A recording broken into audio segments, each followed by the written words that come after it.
Well, hey everyone, welcome back to Kitchen Table TCG. I hope you're having yourself a fantastic Tuesday afternoon or evening or whatever it is. We're going to talk about Monarch today on the market update for the EV tracker and everything we do. I don't really know what to say about Monarch. Monarch seems like it just can't stop losing money. We're going to talk about it a little bit as we go through here, but as you're going through, just keep in mind everything is from TCG Player, eBay, Facebook. It's just kind of a hodgepodge of all the sold listings, and I try to take an EV and find it out. But man, there's some, it's just, I feel like at some point we've got to stop going downwards for Monarch, but every week I say that and every week I do. Make sure you keep in mind that this is my opinions on everything. The market prices could change radically, blah, blah, blah. Let's hop into it. First off, if you want access to all this stuff, remember to head on over to patreon.com/KitchenTableTCG. You really do allow me to do this content every day, and it allows me to have something to offer you as well. So you get to track your collection and the values update in real time anytime I do one of these videos.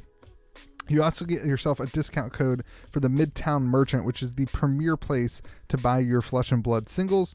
And yeah, so let's hop in. Let's talk about it. Let's see what is going on with Monarch. There's a few concerns I have, a few things I want to talk about. Right now, box price is sitting at $210. Here's what I want to say. If Rudy had it, we all owe Rudy a thank you, because if Rudy hadn't come out and quote unquote bought a bunch of boxes at $200, which I don't know, I'm guessing he's not doing anymore, then we would be sitting at $150 boxes right now for first edition Monarch. You can see this is the trajectory, right? This is the day that Rudy said he was buying boxes for $200, and then they shot up to $290. And then we've just kind of been hemorrhaging a little bit, and we're back down to the $200 point.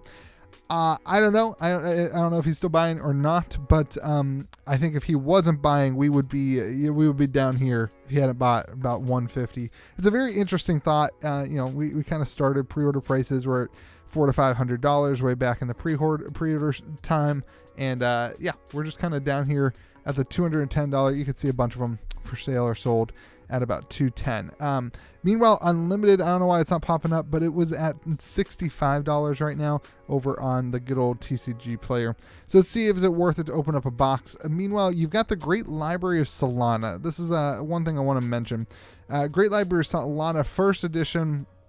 There's a PSA 9 that sold for $1,300. There's a Raw that sold for $960. Another Raw that sold for $956. You got a BGS 9.5 that sold for $2,600. A first edition here for $775 Great Britain pounds. So you're sitting around $900, $900 to $1,000 depending on where you're buying it from. It's kind of all over the place. It is a little bit soft. I had it at $1,200 2 weeks ago, so we'll call it $1,000 based on condition. You probably give or take $100 or so. But here's the kicker here: this Unlimited Great Library of Solana is being used in Prism. So now Prism has there's another first edition that was sold for over $1,000.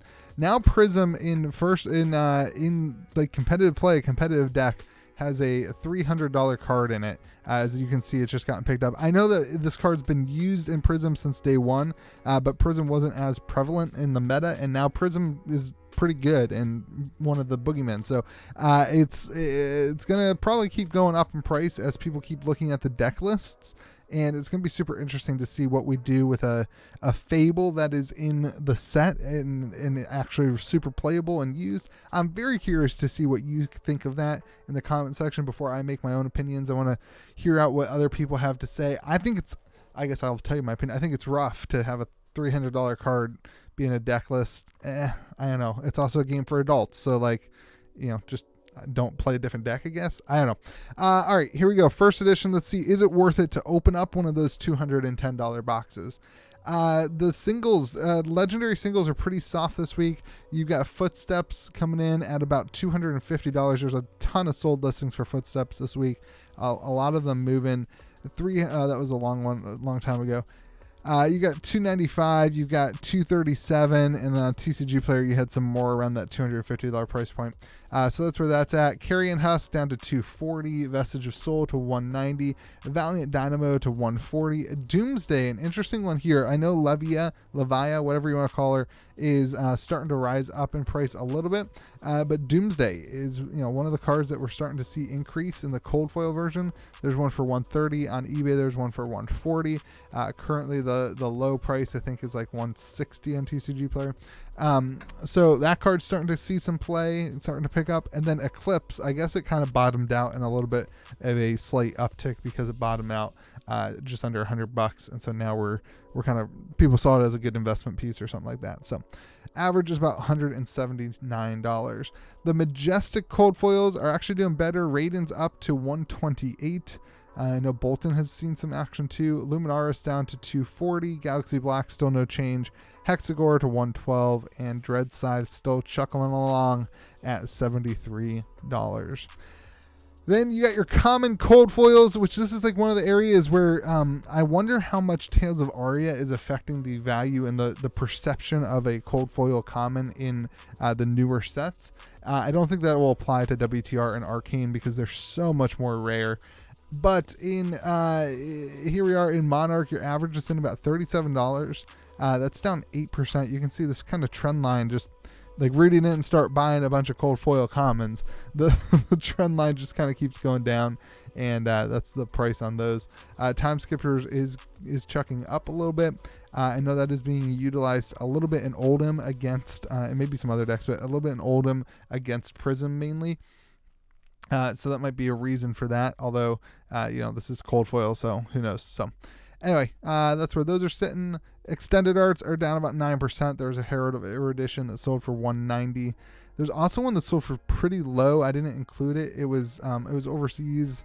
It was like sold for like $104. It seems like a really low price. It was the best offer that was accepted. So I did not include that in this week, because we did have another sold listing at $190. So all right, let's talk about the Rainbow Foil Majestics. You're seeing a lot of Levia cards here. Mutated Mass, Shadow Plasmopet, Deep Rooted Evil. You're seeing a lot of those come in. You're also starting to see some stuff that's being utilized in Briar. And so that's where your kind of Invert Existence pops in. Lots of cards, lots of things moving. We'll see more of that in Unlimited. Your average first edition Rainbow Majestic Rainbow Foil sitting at $12.59. And then we've got Sonata Arconics really chugging along. That one didn't pop up in the Rainbow Foil yet, but I think we'll probably see it pop up in the Rainbow Foil next week as the price continues to rise up. Sonata Arconics is being played in Briar. It's seeing a lot of play right now, and people are learning how great of a card it is. That's driving up the price. Current price is around $10. Which is up 185%. This card was kind of slept on a little bit. Soul Shield, another card that continues to stick up in price, as that's also used in Prism. And so yeah, we're seeing a lot of movement. You've got Sonata Arconics now has trucked along into the most valuable regular Majestics. You'll see it on both of the lists for Unlimited as well. Your average price there is about $4.29. Here we go. Rainbow Foil Rares are $1.50. Regular Rares are at 22 cents. Rainbow Foil Commons are at 88 cents. And Talisman of Dowsing is at $14. Regular common price is at 9 cents. All right, let's talk about EV, because it's down across the board. The cards are down across the board. If you're going to open up 40 boxes, if you're going to sell the commons, you're at $210. If you take out the commons, the regular commons, you're sitting at $184 is really your true EV for a 40 box break, which is significantly lower than the $210 box price. The kicker here is if you only open up a case, you're sitting about $159 on average. And if you only open up a box, you're sitting at about $98. So you can see how large of a pool this is. It is essential in Flesh and Blood that when you open up a box, you don't just open up one box, that you open up a case. It's how you get your kind of whole thing going here. Otherwise, you're just not getting the full EV. You're not getting the best odds. I know it's more expensive. That sucks for some of you who can't afford a case. Just buy singles if you can't afford to buy a case, and then start there. You can see how little the Majestics take up. It's Majestics and Legendaries, I guess, but there's just not a ton of value outside of the legendaries. That's where your EV's coming from. So we'll see that again in unlimited. Let's talk about unlimited. Boxes are about $65. Is it worth it to open up an unlimited box right now? So no, it's not worth it to open up a first edition box. Is it worth it to open up an unlimited? Right now, the legendary prices are going up. You can see Phantasmal Footsteps and Vestige of Soul both significantly rising. They're the two most expensive cards in the legendary category, close to the most expensive cards in the set. Both are utilized now, of course, in Prism. So interesting to see that. Again, we're starting to see a lot of interactions here with the way that the gameplay, and we're seeing a lot of deck lists popping up. So Vestige of Soul up 18%, Phantasmal Footsteps up just a little bit. All right, here we go. Sonata Arconyx is up $14 in the Rainbow Foil Majestic. Now, this didn't pop up on the top 5 list of the first edition, but it did pop up on the top 5, the top 10 list, top 5 list on the Rainbow Foil Unlimited Edition, and you're seeing the regular non-foil even pop up over 100%, sitting at $1.50. So a lot of interaction with Sonata Arconyx, a lot of things going on with that card right now, and then you're starting to see some of the other you're starting to see, again, a lot of Prism cards. You're starting to see some Raiden for some Bolton stuff. It's just kind of all over the place. Rouse the Ancients is probably because of Oldhim. Yeah, a lot of movement. You're not seeing a ton of it's hard. You're not seeing a ton of diminishing values. I think maybe some people don't want to sell their cards because the values just aren't there. I mean, we're talking about 75-cent Majestics here for Rainbow Foil. So I don't know. Your average is sitting at $5.74, and then your average regular Majestic is sitting at $3.04, and you can see some Levia cards here as well. So, all right, let's talk about the EV then. You can see the other prices in there, and now we get to the EV. Again, if you're going to open up 40 boxes, you'll be sitting at an average of $72. You get your great library of Solana in there, hopefully, and that's what kind of balances that out. If you're just going to open up a case, so you can see it's not really that important to open up 40 boxes. Your Fable isn't one of the biggest things that takes up value. But if you're going to open up a case, you're sitting at $65. So it's, it's about worth it to break even if you open up a case. Here's the kicker. If you don't open up a case, if you just open up a box, you're losing out on 50%, about 50% of your value by just opening up a case. Is technically about 40%. But you see what I'm saying, that the legendary takes up so much room in the EV, and it is so important that you open up a case and not just a box. So that being said, that is all the values and everything that's going on. That's my, takes. It's interesting. I'm very curious to hear what you think about where box prices would be without Rudy kind of purchasing up a bunch of them at the $200 price point. Very interested to see what you think about Great Library of Solana being so essential in the Prism deck that's seeing a lot of play.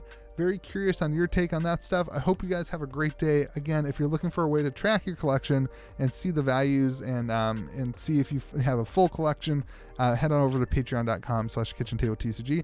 I would love to have your support. And for all you guys who are patrons, thank you so much for supporting the channel. You really do make it so that I can do this content daily and tell my wife that it's okay for me to do so. So hope you have a great one. Remember to be kind to the people around you, and we'll see you again next video.